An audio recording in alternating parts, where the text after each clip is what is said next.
Ерлі-зайыптыларға лайфхак. Көбінесе жаңа оты құрған ерлі-зайыптылар бір-бірімен түсінесе алмай жатады. Соларға аз ғана лайфхак ұсынсақ қалай қарайсыздар? Енді әрине әркімнің жағдайы әртүрлі. Әркім өз жыртығын өзі жамаған жақсы ғой. Дегенмен мына нәрсе бір пайдаңызға жарап қалар. Құрметті азаматтар. Әйел адам табиғаты өзі сондай.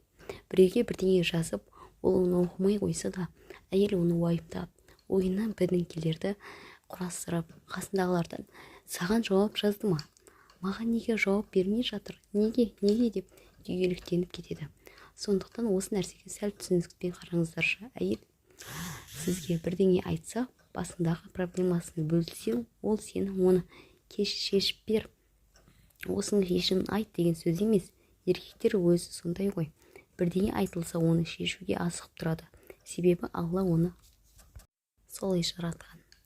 Ол отбасының әйел, бала-шағасының бақташысы. Бірақ дәл осындай ситуацияға келген кезде сіз жай ғана оны тыңдап, солай ма? Қиын болды, немесе ештеңе етпейді, өтеді де кетеді. Мен сенің жаныңдамын ғой деген сияқты сөздермен эмоцияңызды білдіріп, ортақтасуыңыз керек, қолдауыңыз керек. Әйел солдай жетеді. Әйелдер сырласуды жақсы көретін халық қой. Шай ішсе, 2-3 сағат әңгіме айтып отыра беруден тайынбайды.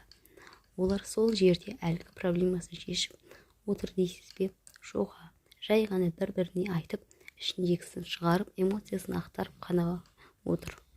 Басқа ештеңе емес.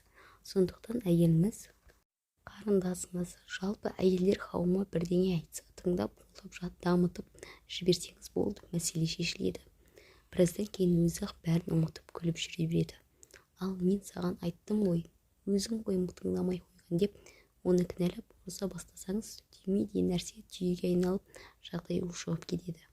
Сосын осыған не жетпейді? Мынаған менен не керек өзі? Не қыл деп жүр? Бір-бірлеріңді түсіне алмай үйдің екі бұрышында отырасыздар. Сондықтан кінәлауға асықпаңыз.